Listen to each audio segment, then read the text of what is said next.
এমপিওভুক্ত শিক্ষা প্রতিষ্ঠান জাতীয়করণের দাবিতে আন্দোলনরত শিক্ষকদের সঙ্গে পুলিশের ধাওয়া পাল্টা ধাওয়ার ঘটনা ঘটেছে।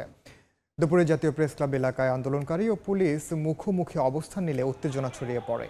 এর আগে সকাল থেকে ওই এলাকায় অবস্থান নিতে শুরু করেন এমপিওভুক্ত শিক্ষকরা।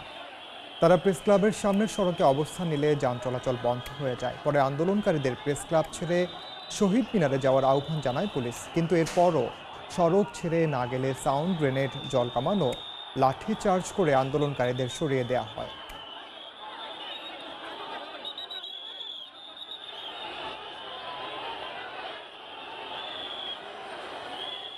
উস্কানি ছাড়া পুলিশ আমাদের উপর আক্রমণ করেছে। আগে সাউন্ড গ্রেনেড মেরেছে, হ্যান্ড গ্রেনেড মেরেছে, তারপর জলকামান। অথচ শিক্ষকরা এখানে শান্তিপূর্ণভাবে আন্দোলন করতেছিল। আর ন্যায্য অধিকারের কথা বললেই সরকার আমাদের উপরে তেড়ে আসে এবং আমাদেরকে নাজেহাল করার চেষ্টা করে। আমাদের দাবি 20% দিয়ে দিক, আমরা সুন্দর করে বাসায় চলে যাব। এই মুহূর্তে প্রেস ক্লাব এলাকায় আছেন সহকর্মী ওয়ালিউর সাকিব, সরাসরি যাচ্ছি তার কাছে। এই মুহূর্তে পরিস্থিতি স্বাভাবিকই বলা চলে। এই যে প্রেস ক্লাবের পাশে যে সড়কটি রয়েছে সেখানে যান চলাচল স্বাভাবিক বলা যায়, আর কোনো ধরনের উত্তেজনা কিন্তু এই মুহূর্তে এখানে বিরাজ করছে না, একেবারেই স্বাভাবিক হয়ে গেছে পরিস্থিতি। তবে ঠিক আমি যখন এখানে দাঁড়িয়ে আছি এর 2-3 মিনিট আগে আমরা দেখেছি যে সর্বশেষ এখানে যারা এমপিওভুক্ত শিক্ষা প্রতিষ্ঠানগুলোর যারা শিক্ষকরা ছিলেন তারা কিছুক্ষণ আগেও কিন্তু এখানে জড়ো হয়ে স্লোগান দিচ্ছিলেন। তো তাদেরকে কিন্তু সর্বশেষ এই কয়েক মিনিট আগেই এখান থেকে সরিয়ে দেওয়া হয়েছে লাঠিচার্জ করে, ধাওয়া দিয়ে।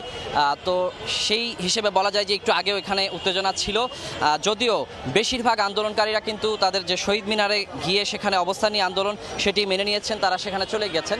তবে এখনও আমরা বিচ্ছিন্নভাবে কিছু গ্রুপ দেখতে পাচ্ছি যারা কিন্তু এই প্রেস ক্লাবের দুই পাশে অবস্থান নিয়ে আছেন। সড়কের যে ডিভাইডার রয়েছে সেখানে অনেকে অবস্থান নিয়ে আছেন। আর একটু যদি বলে রাখি যে ঠিক বেলা দুপুর 2টার একটু আগে বলা যায় যে 1:30 নাগাদ কিন্তু এখানে যে সড়কে এত আন্দোলনকারীরা অবস্থান নিয়েছিলেন যে প্রেস ক্লাবের পাশে সড়কটি যান চলাচল একেবারে বন্ধ হয়ে গিয়েছিল। তো পুলিশ কিন্তু বারবার তাদেরকে বোঝাচ্ছিলেন যেন তারা সড়ক ছেড়ে চলে যান, এবং বিশেষ করে যে শহীদ মিনারে গিয়ে আন্দোলন করার যে আহ্বানটি সেটি পুলিশের পক্ষ থেকে বারবার জানানো হয়েছিল।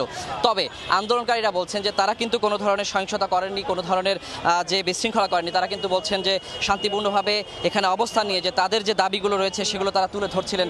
তবে হঠাৎ করেই পুলিশ আসলে যে সাউন্ড গ্রেনেড ছোড়া শুরু করে এবং এখানের পরিস্থিতি কিন্তু উত্তেজনা ছড়িয়ে পড়ে, এবং আমরা কয়েকবার কিন্তু দেখেছি যে পুলিশ এবং আন্দোলনকারীদের মধ্যে ধাওয়া পাল্টা ধাওয়ার ঘটনা ঘটেছে, এবং পরবর্তীতে আমরা দেখেছি যে জলকামান ছুড়েও কিন্তু আন্দোলনকারীদের পুলিশ ছত্রভঙ্গ করার চেষ্টা করেছে, এবং এক পর্যায়ে আমরা দেখেছি যে লাঠিচার্জও করা হয়েছে। এবং এখানে আমরা কিন্তু দেখেছি যে বেশ কয়েকজন আহত হওয়ার কথাও কিন্তু তারা বলছিলেন। আর পরবর্তীতে আসলে প্রথমত আমরা দেখেছি যে আন্দোলনের আগেই এখানকার যে সংঘর্ষ সেটির আগেই কিন্তু একটি পক্ষ কিন্তু শহীদ মিনারে চলে গিয়েছিলেন। পরবর্তীতে সহিংসতা শেষ হওয়ার পর কিংবা উত্তেজনা শেষ হওয়ার পর কিন্তু অনেকেই শহীদ মিনারের দিকে গিয়েছেন, তবে এখনও বিচ্ছিন্নভাবে অনেকে কিন্তু এখানে অবস্থান নিয়ে আছেন। তো তাদের মূল দাবি কিন্তু একটাই, যে তাদের যেন বাড়ি ভাড়া ভাতা, চিকিৎসা ভাতা এবং উৎসব ভাতা যোগ করা হয়। তো এই ছিল আমার কাছে এখন পর্যন্ত প্রেস ক্লাব থেকে সবশেষ খবর। রাজধানীর প্রেস ক্লাবের সামনে থেকে জানাচ্ছিলেন সহকর্মী ওয়ালিউর সাকিব।